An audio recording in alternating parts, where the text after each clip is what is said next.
안녕하세요, 구독자 여러분. 구독과 좋아요는 채널 운영에 큰 힘이 됩니다. 안녕하세요. 저는 6개월 전에 2년 남짓한 결혼 생활을 마무리 지은 34살 여성입니다. 원래는 서울에서 직장 다니다가 사업했는데 이혼하면서 다 정리하고 제주도로 내려왔어요. 반년 정도가 지난 지금 저도 어느 정도 제주도에 익숙해지고 좋은 풍경을 보며 생활하다 보니 마음의 안정이 찾아왔어요. 작은 민박집과 카페를 운영하고 있다 보니 혼자 있는 시간이 많은데요.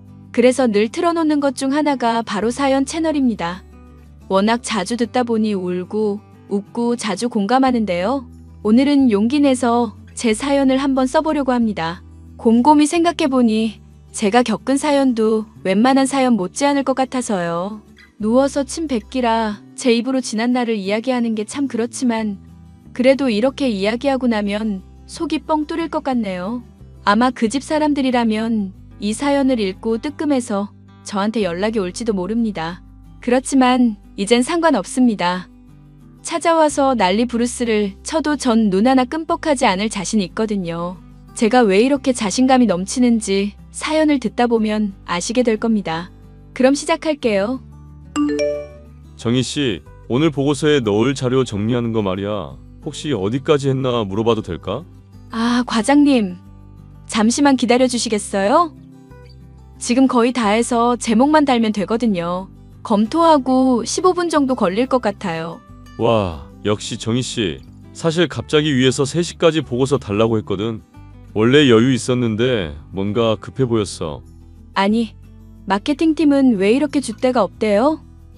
지난번엔 5시까지 달랬다가 퇴근 시간 다 돼서 업무 맡기냐고 난리치니까 4시라고 장난질하지 않나. 그러게 말야, 하도 급하다고 하니 나도 발등에 불이 떨어졌네. 자꾸 제가 불만 토로한다고 뭐라 하는데 그럴 때마다 과장님도 뭐라고 한마디 해주세요.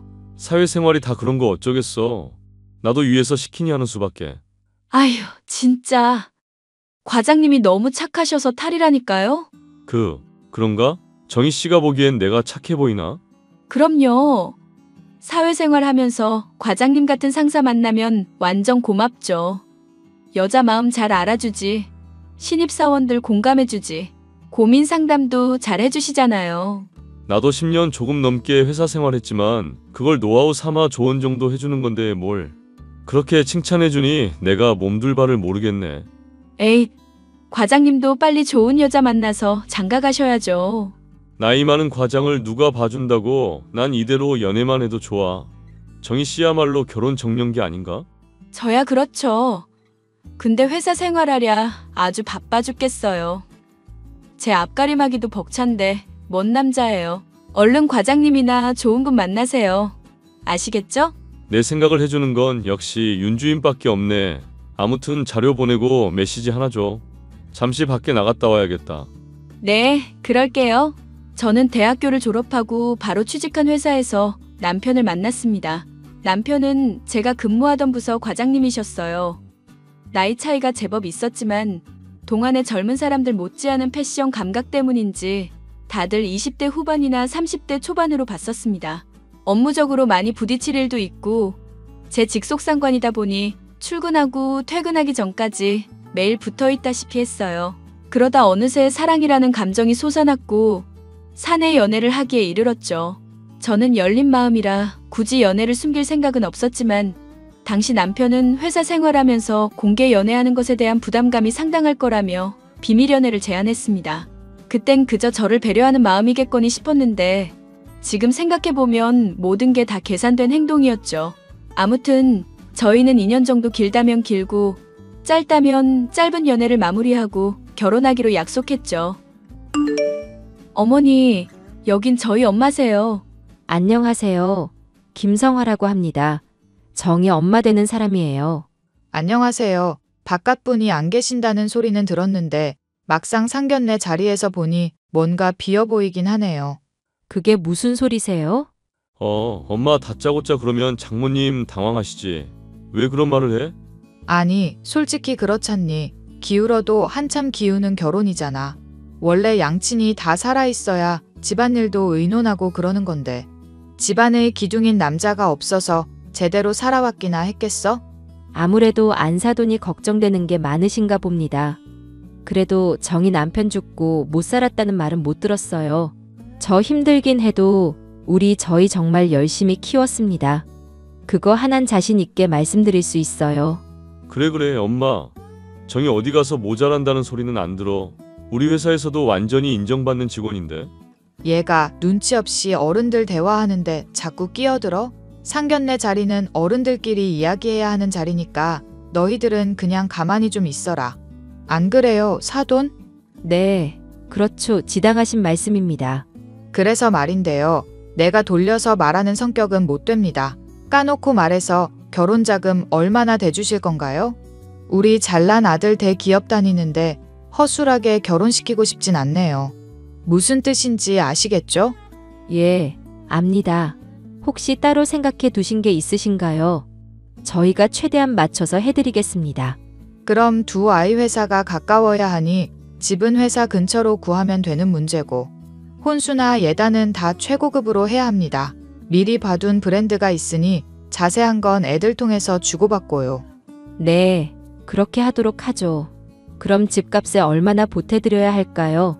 아무래도 애들이 대출 없이 사는 게 좋긴 하지만 회사 근처면 시세가 만만치 않은 곳이라 조금 걱정이네요.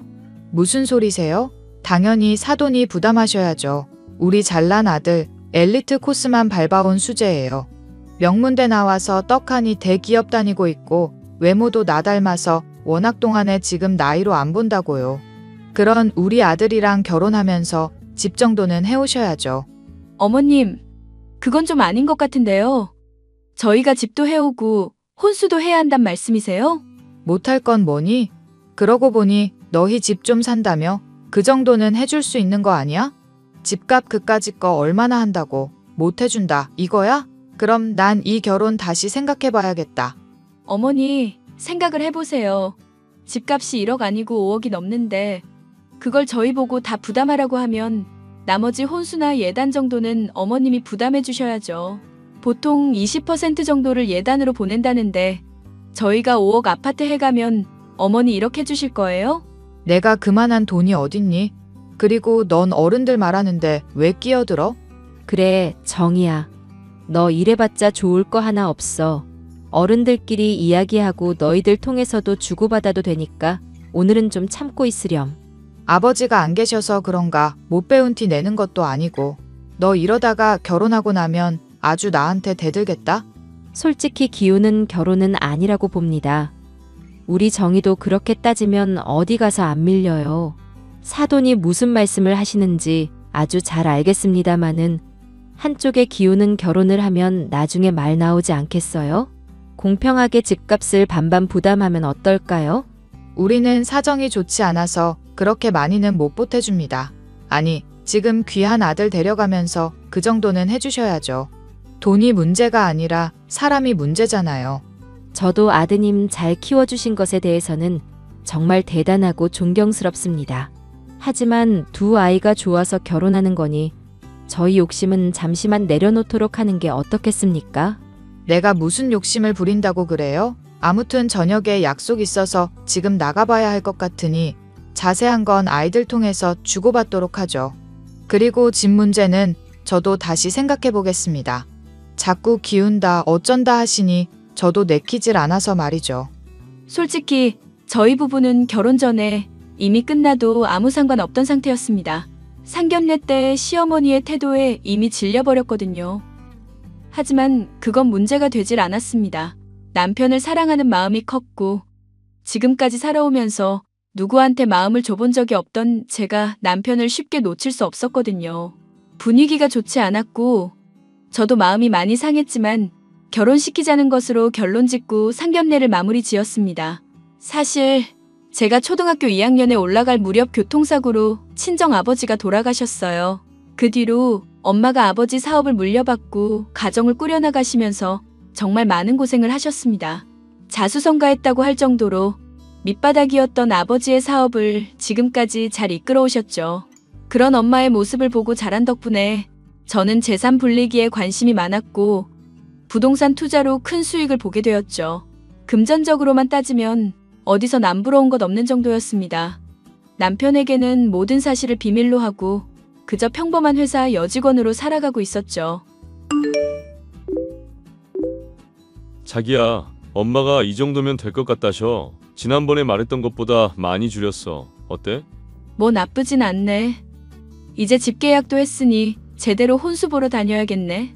근데 어머니, 정말 이것만 받으셔도 되겠어? 지난번 거랑 너무 차이가 나서. 에이, 우리 엄마 그런 거에 연연해하지 않으셔. 그냥 우리 둘이 행복하게 잘만 살면 되는 거지. 그나저나 가전은 어디로 보러 가게? 우리 입주할 아파트 앞사거리에 S 매장 있거든? 거기 가서 둘러보고 계약하려고. 신축이다 보니 묶어서 구매하면 할인도 되고. 오, 좋네. 당신이 그런 거엔 일가견이 있네. 나도 나름 잘 챙긴다고 하는데 어려워. 한두 번 해보면 쉽지. 아무튼 어머니는 별말 없으셔? 아무래도 걱정을 하시더라. 결혼은 둘째 치고 살림도 배우고 그래야 한다고 벌써 주말에 집에 데리고 오라시네. 아니면 우리 집에 오시거나. 뭐? 그건 좀 그렇지 않아? 내가 회사를 그만둔 상태라면 매일도 가겠는데 유일하게 쉬는 날이 주말인데 주말에 오시면 나더러 쉬지 말라는 거잖아. 내가 다시 잘 말씀드릴게요. 엄마가 고생하느라 그러지 말라는 뜻에서 그러시는 걸 거야. 그리고 우리 엄마가 워낙 열정적이게 벌써 유진이 신부 수업한다고 매일 아침부터 난리인 거 보면 모르겠어? 글쎄, 난 솔직히 어머님 가늠이 안 돼. 어떤 분인지 도저히 파악이 안 된다고. 살면서 서로 부딪혀보면서 겪는 거지 뭐. 아무튼 예단 목록 변할 거 없다니까 그대로 하면 될 것 같아. 그리고 내가 계좌에 1,000만 원 이체했거든? 그걸로 가전 산대 보태. 돈 아낀다고 싸구려 사지 말고 이왕 사는 거 비싸고 좋은 걸로 사. 알겠어. 잠시만. 근데 어머님이 주신 예단 목록에 현금 예단은 왜 7천만 원이나 되는 거야? 원래 예단 비용이 이렇게 많이 드나? 아닐 텐데? 엄마가 잘못 적은 거 아닌가? 700만 원이겠지. 아니, 눈이 있으면 이걸 좀 봐봐. 7천만 원이잖아. 이거 다시 어머니한테 여쭤봐. 상견례를 끝마친 뒤 저희는 우여곡절 끝에 결혼을 진행하기로 했습니다. 예단 문제로 양가 어른들이 성격을 굽히지 않는 탓에 저희가 아주 난감했어요. 이대로 파혼해버리면 지금도 그렇고 앞으로 제 이미지나 사회생활을 하는 데 있어서 지장이 있을 것 같았습니다. 결국 예단 때문에 제가 시어머니를 한번 들이받았고 나름의 조정을 하더군요. 정말 파혼을 수십 번도 되새겼지만 넘기면 행복 시작이라고 생각했고 그렇게 우여곡절 끝에 결혼을 했습니다. 그런데 말이죠. 결혼하고 난 뒤 신혼의 단꿈에 젖어 있어야 할 저희 부부는 신혼은커녕 점점 싸우는 일이 많아졌어요. 야, 바쁘냐? 아니요. 어머니, 저 외근 중이에요. 그다지 바쁘진 않아요. 무슨 일 있으세요? 얘는 꼭 무슨 일 있어야 연락하니? 아, 일이라면 일이겠구나. 무슨 일이세요? 다름이 아니고 이번 주말에 시간 좀 비워놔라. 네가 시댁에 와서 할 일이 좀 있다. 우리 집이 이사했잖니? 그래도 고등학교 동창들 데리고 집에서 모임을 하기로 했는데 네가 와서 음식 좀 해야겠다. 네? 이번 주말 말씀하시는 거예요? 저 워크숍이 있는데 어쩌죠? 야, 지금 시댁 일이 우선이지. 그깟 워크숍이 문제야?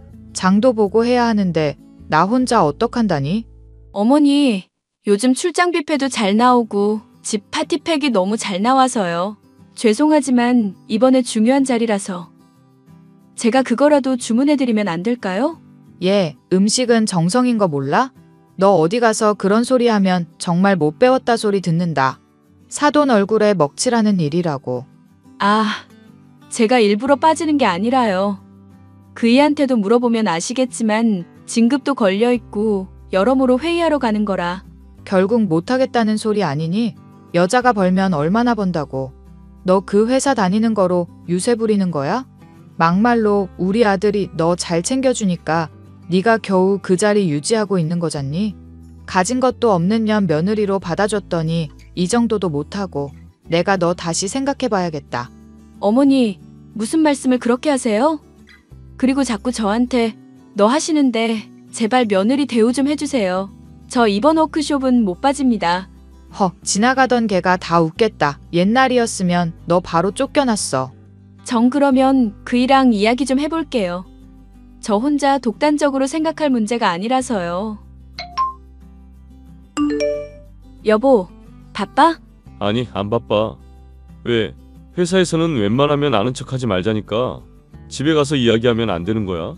그래서 이렇게 메신저 걸었잖아. 아니, 어머니가 이번 주말에 집에 오라시는데 나 워크숍 가야 하는 거 당신도 알잖아. 근데 뭐가 문제야? 뭐가 문제라니? 이번 워크숍 그냥 가는 거 아니잖아. 진급 걸려 있는 건데. 그래서 말인데 당신이 어머니한테 말 좀 해주라. 내가 무슨 말을 해줘야 하는데? 엄마가 오라면 이유가 있는 거 아니야? 이번 주에 무슨 모임이라던데? 아니, 나는 회사 안 다녀? 어머님 모임 음식 준비한다고 이렇게 중요한 걸 놓치라는 이야기야?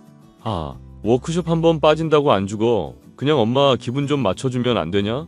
뭐? 당신 말 이상하게 한다. 그럼 내 기분은? 내가 무조건 어머님 맞춰드려야 해? 나도 사회생활 하는 사람이잖아. 아, 그럼 그런 소리 듣기 싫으면 회사를 관두던가. 내가 못 버는 것도 아닌데 왜 그래? 어차피 아이가 지면 그만둬야 하잖아. 회사 분위기 잘 알면서 왜 그래? 와, 지금 당신 다르게 보인다. 어머니한테 말씀 못 드릴 거면 그냥 내가 못 간다고 다시 말씀드릴게. 아휴, 난 모르겠다. 당신이 알아서 해. 엄마가 싫은 소리 해도 난 모른다. 나 같으면 그냥 워크숍 포기하고 시댁 가겠다. 당신 진짜 이럴 거야? 지금이 어느 시대인데 그런 고리타분한 생각을 해? 나만 피해볼 순 없어. 어머님 일은 내가 알아서 할 테니까 그렇게 알아. 시어머니는 틈만 나면 저를 못 부려먹어서 안달이었고 저는 참다 성질이 폭발하고 말았습니다. 솔직히 회사 생활엔 취미가 없었던 터라 적당히 다니다. 퇴사하고 하고 싶은 일을 하며 살고 싶었어요. 남편은 모르는 일이지만 미리 물려받은 유산으로 작은 빌라 건물을 사서 게스트하우스 운영을 하고 있었습니다.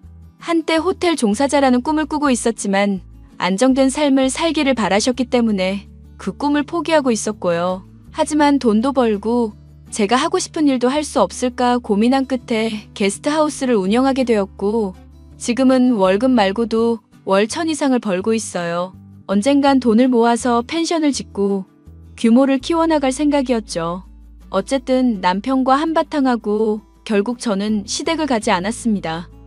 역시나 시어머니는 입이 대빨 나와서는 저에게 이런저런 막말을 서슴지 않아 아셨고 명절에 두고 보자며 일을 가셨죠.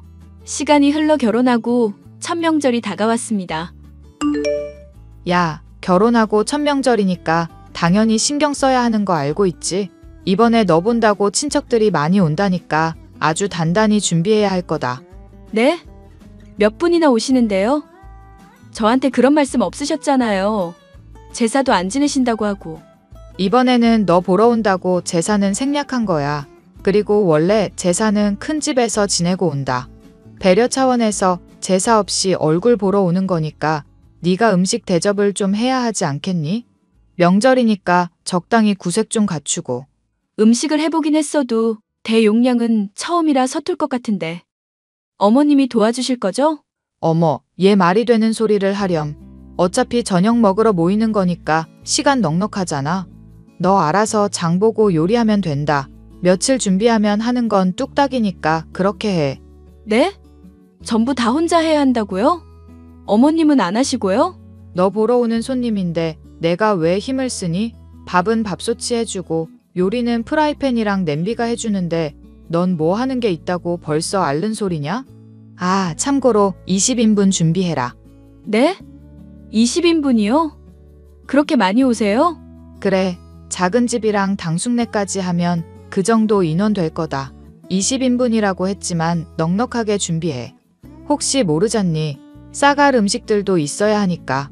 너 아무리 못 배웠어도 그 정도는 할 수 있지? 아, 네 한번 해볼게요. 그래도 어머님 조금 도와주세요. 얘, 너 자꾸 실없는 소리 할래?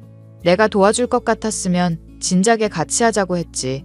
그리고 나 그날 등산 모임 있어서 새벽에 나갔다가 점심 지나서 온다. 다녀와서 간 정도는 봐줄 수 있어. 어머니, 일단 알겠습니다. 아, 그리고 너 우리 동수 시켜 먹으려 하지 마라. 우리 동수 회사에서 힘들게 일하고 와서 집안일까지 거들게 하지 말란 소리야. 원래 예로부터 주방에 남자가 들어가면 자기 구실 제대로 못한다는 소리가 있다. 어머니, 그거 다 옛날 우스갯소리잖아요. 아무렴 어떠니? 아무튼 난 할 말 다 했으니 그런 줄 알아라. 실수 없이 준비하는 게 좋을 거다. 어머니, 어머니. 며칠 뒤 시어머니의 말씀대로 20명이 넘는 식구들을 위해 하루 종일 음식을 해야 했습니다. 하루가 뭐예요? 장보고 재료 손질하고 다 따지면 2박 3일은 될 겁니다. 음식 준비하랴, 손님 응대하랴 하루 종일 앞치마를 벗지도 못하고 제대로 앉아있을 시간도 없어서 다리까지 부었더랬죠. 정말 시어머니는 손 하나 까딱 안 하셨고 음식 다 됐나 보러 왔다 갔다 하시기만 하셨습니다. 더 얄미운 건 남편이었죠. 남편은 오랜만에 사촌 형제들 만나 술 한잔 한다며 자기들끼리 떠들어대기 바빴습니다. 나중에 모든 뒷마무리를 하고 집에 오니 새벽 1시가 넘었어요. 친정에 가는 건 글렀고 저는 몸살을 얻어 연휴 내내 집에서 끙끙 앓아야 했습니다. 그때 깨닫고 갈라서던가 해야 했었는데 제가 미련했던 건지 또 이러진 않겠다 싶어 혼자 욕하고 넘어갔어요. 하지만 사람 고쳐 쓰는 거 아니라고. 그 와중에 시어머니는 저에게 온갖 시집살이를 시전했습니다. 결국 명절 연휴 내내 시댁에 불려다니며 식모처럼 일만 하다 회사에 출근했네요. 제 몰골은 말도 아니었습니다. 점점 악에 바치기 시작했고 이대로 당하고만 있을 순 없었어요. 눈에는 눈, 이에는 이. 똑같이 되갚아주기로 했습니다. 시간이 흘러 설 연휴가 되었습니다. 세아가 너 설 때 친정 못 가겠다. 지난번 너 음식 마음에 들었다고 이번에 우리 집에서 제사 지내자는구나. 네? 그게 무슨 소리세요? 원래 제사는 큰 집에서 지낸다면서요. 그럼 준비해야 하는 거예요? 그럼 이번엔 제사 음식도 하고 다 같이 어울려 먹을 음식들도 해야 하니 지난번보다는 더 고급스럽게 준비해야 해. 그럼 이번에는 어머님도 도와주시는 거죠? 큰집 형님들도 오시는 거 맞고요? 아니, 형수님들은 다 친정 가시지. 형들은 나랑 골프 치러 가기로 했고 요즘 나 골프 배우러 다니잖아. 형들이 머리 올려준다네. 그래도 저녁에는 들어와서 밥 먹을 거야. 안 그래도 형들이 당신 음식 맛있다고 그러더라고. 들었지? 그럼 잘 부탁한다. 어머님은요? 당신은 그날 골프 치러 가고 어머님은 뭐 하시는데요? 나는 친구들이랑 모임 있다. 이번에 일본에 좀 다녀오려고. 연휴 전날에는 올 거야. 네가 다 할 텐데 내가 있을 필요가 없잖냐. 자기가 수고 좀 해줘. 형수님들은 설마다 친정 간단 말이야. 그래서 음식할 사람이 없어. 그래, 음식할 사람이 너뿐이다. 그럼 저는 친정도 가지 말고 음식 준비나 하라 이거예요? 작년 추석에도 못 갔는데 정말 너무하시다는 생각 안 드세요? 저희 식구들 먹을 음식만 하는 것도 아니고 제사 음식에 손님들 음식에. 시집 오면 당연히 그렇게 해야지. 그리고 넌 출가회인이라는 말도 모르냐? 어디서 시어머니한테 투정이야. 일단 알겠습니다. 말씀대로 진행할게요. 그래, 그렇게 얌전히 굴어야지. 그래야 집 나가던 복도 다시 돌아오는 거야. 저는 이때 도저히 안 되겠다 싶었습니다. 설 연휴를 앞두고 모든 일을 저에게 떠맡겨 놓고 태연하게 해외여행을 가신다지 않나. 그나마 같이 있는 남편은 친척들이랑 골프를 치러 간다고 하질 않나. 결국 저 혼자 음식 준비며 나중에 술 시중, 뒷마무리까지 다 해야 할 상황이었습니다. 저는 행복해지려고 결혼한 거지 식모살이 하려고 결혼한 게 아니었는데 시어머니는 당연하게 저를 부려먹으셨어요. 저는 도저히 안 되겠다 싶었고 친정엄마와 설 연휴에 함께 보내기 위해 해외여행을 가기로 했습니다. 시어머니에겐 알겠다고 대답해두고 재료만 사서 시댁 냉장고에 쑤셔 넣어 놓고 왔어요. 야, 너 어디야? 하라는 음식은 안 하고 도대체 어디서 뭐 하는 거야? 저 친정엄마 모시고 파리 왔어요. 시차 차이 장난 아닌데 저 자야 하니까 나중에 연락해 주시겠어요? 뭐? 파리? 인연이 제사상 차릴 생각은 안 하고. 남의 집 조상밥을 제가 왜 차려야 해요? 작년 추석 때는 천명절이고 그러려니 했는데 앞으로 제가 겪을 상황을 보니 도저히 아닌 것 같네요. 그래도 재료 다 사놨는데. 이걸 나더러 어쩌라는 거야? 너 도대체 생각이 있는 애야 없는 애야? 못 배운 티 내는 것도 아니고 명절에 여행을 가? 어머니가 친정 가지 말라면서요. 여행 가지 말라는 소리는 안 하셨잖아요. 뭐? 너 지금 나랑 장난하자는 거니? 장난 아닌데요. 파리 야경인데 정말 끝내주죠? 아무튼 저 자야 하니까 나중에 연락해주세요. 음식은 레시피 찾아서 하시면 될 거예요. 초록창에 검색하시면 웬만한 건 다 나오니까 지금부터 부지런히 움직이시면 되겠네요. 야, 너 지금 나랑 해보자는 거지? 나 혼자 이 많은 걸 어떻게 해? 왜 못하는데요? 저도 했는데? 그리고 저보다 살아온 세월이 있으시니 그만큼 더 능숙하게 잘 해내시겠죠. 재료는 일부러 최고급으로 준비해 놓았어요. 어머니가 하도 있어 보이게 하라고 하셔서. 야! 그럼 전 친정엄마랑 좋은 시간 보내겠습니다. 완전 굿나잇이에요. 저는 시어머니의 괴성을 뒤로하고 친정엄마와 달콤한 시간을 보냈습니다. 남편, 시어머니, 시아버지 할 것 없이 저에게 엄청나게 연락을 해대더라고요. 왜냐면 여행 오기 전 이혼 서류에 도장만 찍을 수 있게 식탁 위에 올려두고 왔습니다. 그리고 이미 신혼집을 내놓았으니 귀국하는 날까지 짐 안 빼면 강제 집행해버릴 거라고 통보도 해두었고요. 신혼집을 왜 제 마음대로 하냐고요? 하도 회사 근처에 집 구해야 한다고 난리치던 시어머니 기억하시죠? 솔직히 집 갖고 있던 게 있는데 시어머니의 태도가 너무 괘씸해서 친정엄마가 사준 거라고 속이고 신혼살림을 시작한 겁니다. 아무튼 저는 그렇게 남편에게 이혼을 통보했고 새로운 삶을 살기로 다짐했습니다. 한국으로 돌아와서는 회사에 사표를 던졌고 친정엄마와 제주도 집을 알아보기 시작했어요. 남편 놈은 그때야 사태 파악이 된 건지 저에게 아부하기 시작하더군요. 바짓가랑이 늘어지게 잡고 붙잡아대는데 꼴사나웠습니다. 한번 제대로 들이받고 참고 살까도 생각했지만 남은 제 인생에 더한 오점을 남기기 싫었어요. 예상했다시피 쉽게 이혼에 합의해주지 않았고 결국 소송으로 번지는 바람에 시간이 조금 걸리긴 했지만 이혼 판결받았습니다. 물론 위자료로 3천만 원 받아냈고요. 그 돈으로 제주도로 2주에 차 한 대 뽑았네요. 제주도에 내려와서는 앞서 말씀드린 것처럼 민박집과 카페를 겸해서 작게나마 사업을 시작했습니다. 제주살이에 어느 정도 적응하면 규모를 본격적으로 키워나갈 생각이고요. 여전히 시어머니나 전 남편이 종종 연락을 해오지만 저는 아주 깔끔히 무시하고 있어요. 사업을 해오던 게 있어서 번호를 쉽게 바꾸진 못하지만 정 안 되면 법적 조치라도 해야지 어쩌겠어요? 아무튼 저는 보란듯이 행복하게 잘 살 겁니다. 반드시 그럴 거예요. 지금까지 제 사연을 들어주셔서 감사합니다. 제가 인생을 활기차게 살아갈 수 있게 조언 한마디씩 해주신다면 감사하겠습니다. 그럼 좋은 밤 되세요.